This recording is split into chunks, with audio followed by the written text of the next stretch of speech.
nascimento do B-29.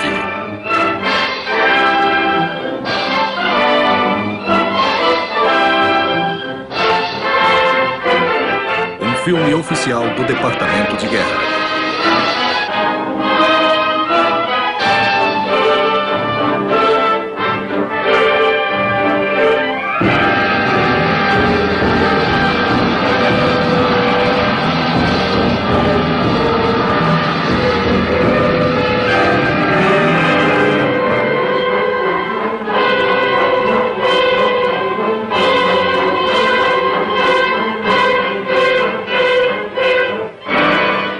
De uma erupção na Terra há 1 milhão de anos, nascia o Japão.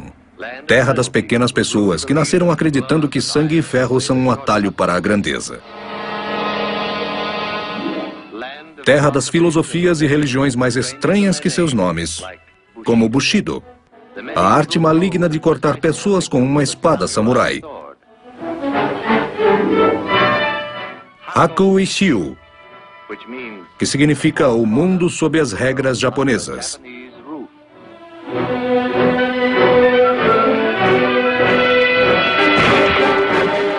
E Shinto, que fazia as pessoas acreditarem que as respostas para tudo vinham do céu.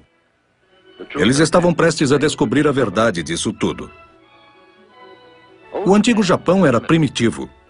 A história do Novo Japão é uma cópia da tradição de paz e amor ao solo. O Novo Japão renega suas origens. Copia nossas locomotivas, nossos aviões, nossa marinha.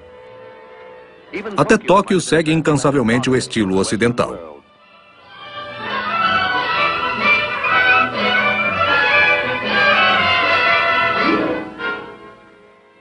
Os planos japoneses de conquistar o mundo foram financiados pelos nobres fios industriais dos bichos da seda, que a faziam e estampavam, feito no Japão, para os consumidores da língua inglesa.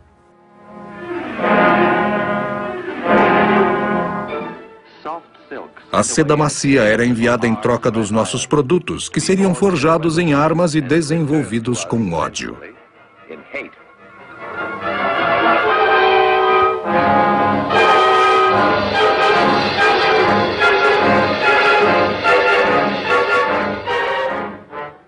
Feito no Japão, tornou-se uma sentença de morte.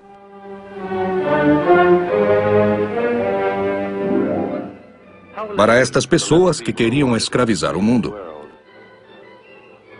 a resposta viria como uma profecia dos céus. E quando veio, deveria ter a estampa de feito nos Estados Unidos. Como antigamente, num dia qualquer, quando as trombetas ainda apontavam com orgulho diretamente para o coração de Tóquio.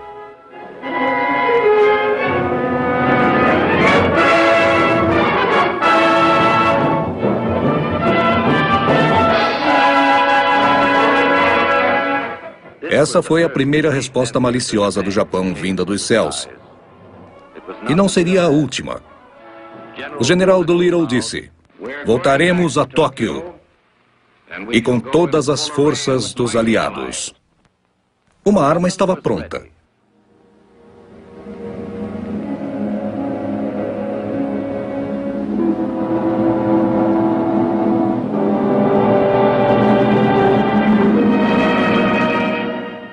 Por trás dessas portas proibidas, dia e noite surgiam trens carregando materiais feitos por mãos habilidosas.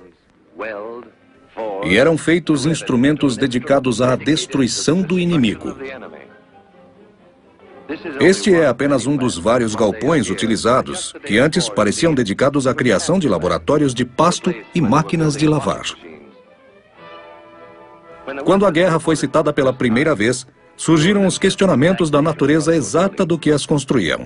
Eles sabiam que em seus aviões gigantes resultaram, mas além disso, era apenas uma projeção. Então o dia surgiu e as peças do quebra-cabeças começaram a se encaixar.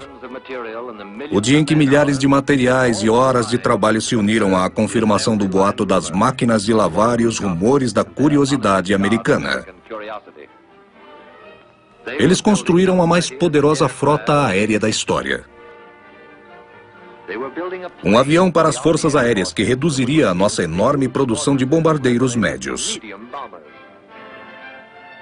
Eles construíram os bombardeiros B-29, uma fortaleza voadora. E foi assim que o construíram. O que lá era guardado, como um caixão prateado por todas as ruas em Tóquio. Uma chapa humana a ser trazida à vida por estas máquinas e trabalhadores para operá-las. Eles deram forma e personalidade a ela. Suas máquinas e prensas afundavam como armas pontiagudas nos diversos moldes espalhados ao longo das chapas de 50 toneladas de aço, que foram retiradas do solo há um mês, quando mineradores escavavam as montanhas e levavam os minérios a uma fábrica distante, transformando-os no que seria um modelo de asa. E então, um certo dia, acima das nuvens e abaixo do sol, sozinho e distante, longe do solo e próximo ao céu, estas seriam as asas que as levariam até lá. Da confusão do poder humano e equipamentos dentro desse grande encontro, nasceria a fabulosa 117. Uma asa com um design completamente novo, que carregaria mais peso, mais rápido e mais alto que qualquer outra asa.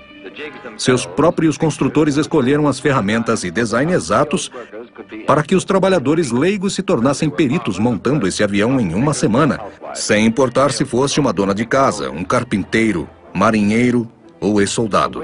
A asa era enorme, mas mesmo assim uma garota poderia levantá-la com o mesmo esforço que levantaria uma flor à cabeça. O tamanho e o manuseio das peças sempre foi um problema nas produções em série.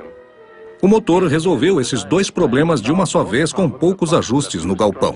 Eles moviam as aeronaves até o teto. Assim, os trabalhadores industriais podiam gastar mais tempo com as máquinas, e as máquinas tinham mais tempo para trabalhar.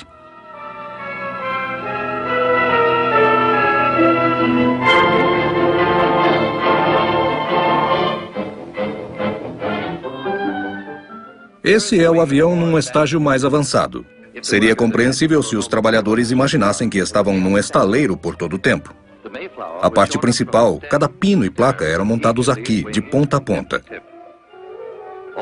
Todos os trabalhadores rodeavam os perímetros da aeronave pelos compartimentos das asas e não dormiam com menos conforto que os pilotos em missão.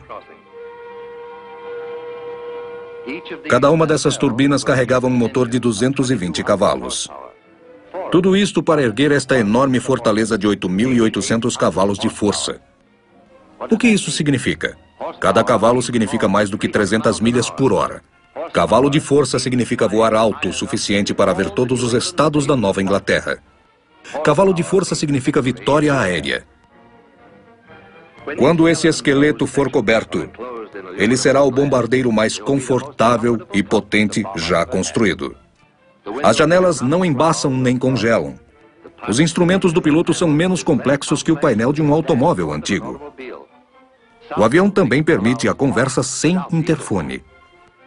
E por causa da pressurização do compartimento, o ar se mantém praticamente constante, tanto em níveis mais baixos quanto em uma atmosfera mais elevada, como no Himalaia.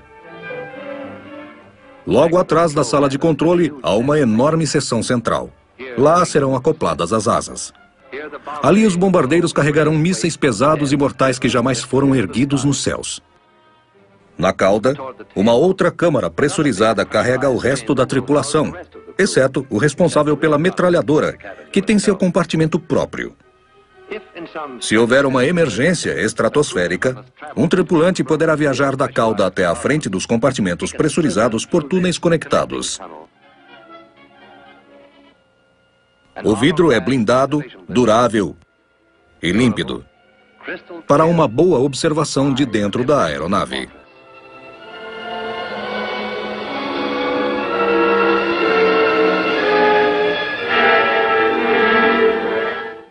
As submontagens pré-fabricadas por outras empresas são enviadas para este galpão.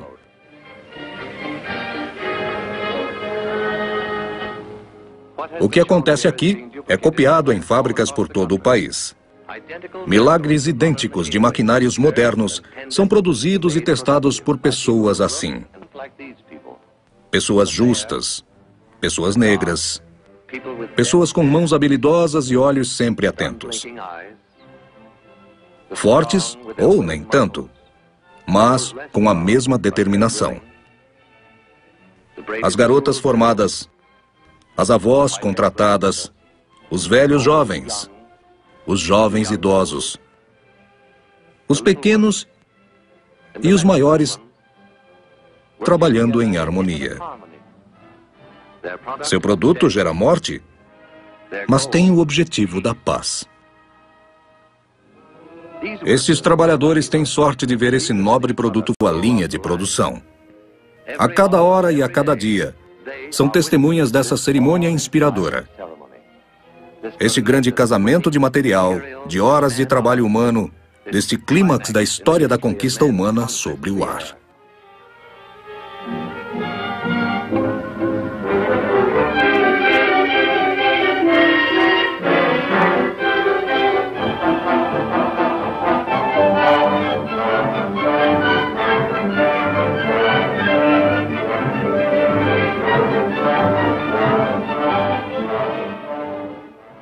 Mas outros que não participaram diretamente também ajudaram a criar esta arma aérea inédita.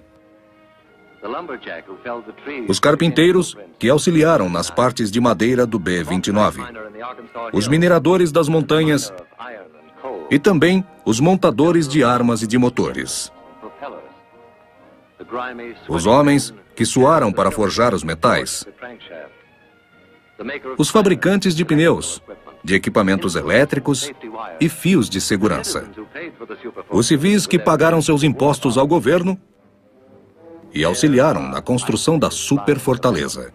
Isso tudo são pontos isolados desse esforço iniciado por toda a Terra, que convergem até esse teto de modernidade. Aqui, a união de suas energias dará forma, extensão e significado. Aqui se dá o encontro final de cada esforço e cada parte.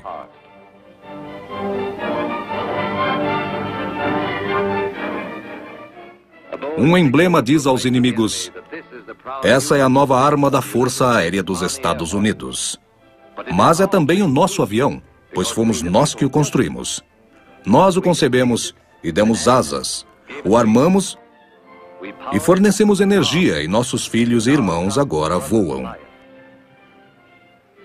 A função da superfortaleza do povo é vencer a corrida armamentista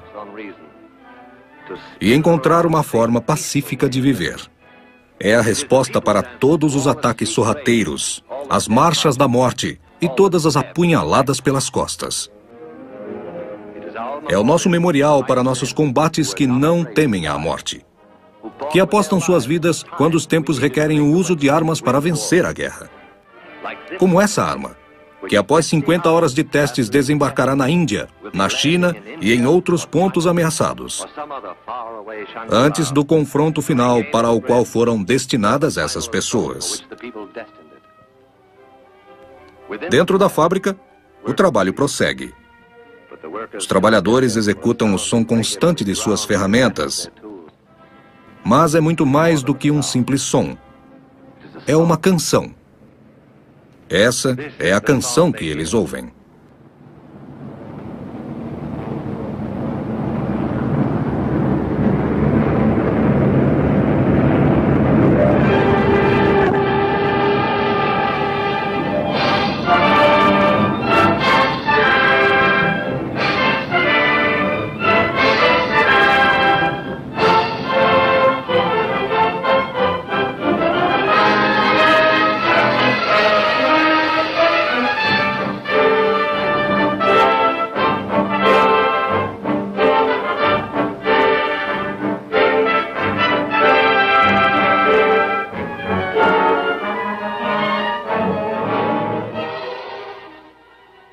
A história começa em 1939, quando a nossa Força Aérea, distante, disse que queria um avião para nossa defesa e que pudesse sobrevoar milhares de milhas pelo oceano e retornar aos Estados Unidos. 6 meses de trabalho serviram para desenvolver um protótipo e os 6 meses seguintes para a criação de um projeto real. Então, tínhamos um modelo em grande escala destinado a castigar inimigos. Somente depois de 1 ano de testes, as forças aéreas permitiram o uso dos aviões. O B-25 Mitchell é um enorme bombardeiro que voa a 67 pés acima da terra e atingiria o Japão somente de um porta-aviões. A fortaleza B-17 é muito maior e voa a 104 pés e voaria até 1.400 milhas para a conquista das ilhas do Japão. Mas não chegaria ao Japão, a nenhuma das bases que agora nos pertencem. A superfortaleza alcança 141 pés e seus primeiros voos já revelaram que os ares seriam nossos. Suas dimensões de alcance para bombardeio permanecem em segredo, mas as forças aéreas confirmam que é uma grande distância e voam em altitudes extremamente grandes. Por ser um bombardeiro global, deve-se ter ao seu redor uma força aérea completa. A 20ª. Ela servirá unicamente ao seu propósito. Suas operações serão comandadas de Washington pelos chefes de Estado. Os aviões serão parte de uma força-tarefa especial, direcionados apenas a objetivos específicos. Observem como ele aterrissa. Cada flap possui um jogo de manoplas feito de aproximadamente 1/5 da área de uma asa e permite uma baixa velocidade para a decolagem e uma área ainda menor para pousar. O avião possui suporte para um motor central e seus pneus necessitam de menos pressão do que os de uma bicicleta infantil.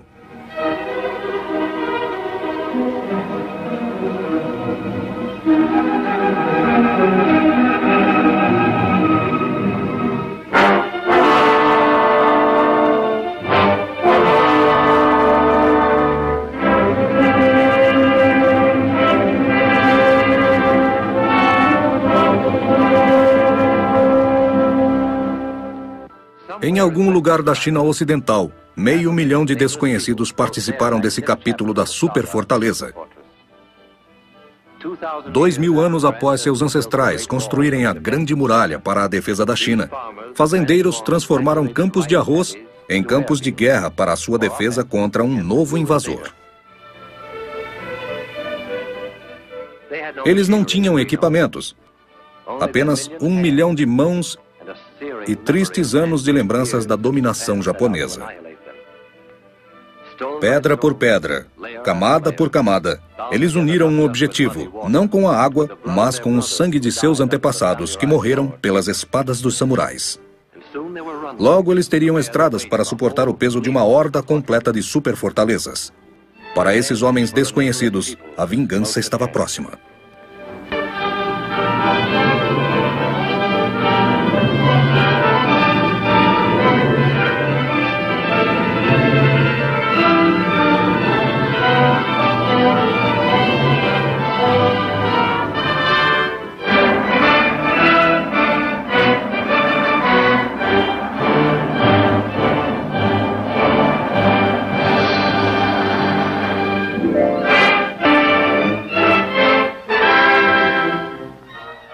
Mesmo na China, terra temporária dos americanos, a chegada da superfortaleza causou um alvoroço geral de curiosidade e de boas-vindas. A jornada, que encerra-se na chegada a outro mundo, é o início de outro objetivo. Os tanques de gasolina deveriam ser abastecidos, os motores verificados, as armas equipadas e as bombas preparadas, armazenadas e soltas. E uma assembleia dos homens dizia palavras que há poucos anos seriam fantásticas. Seu alvo, cavalheiros, é o Japão.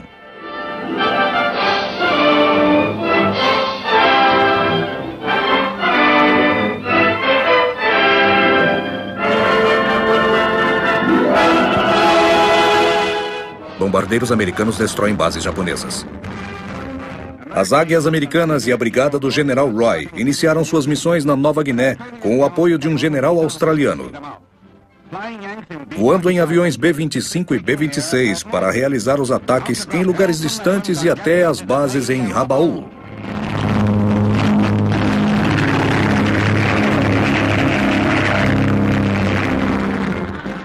Estes voos tornaram-se rotina. Porta-aviões gigantes os levaram até a invasão perto da Austrália. Aí vai bomba para os japoneses. Vejam isso. Está em casa de novo após uma sessão de ataques aos inimigos. Seu trem de pouso se foi e ele faz um pouso de emergência. Diversas tarefas arriscadas são efetuadas em cada bombardeamento. Segurem sua respiração e rezem.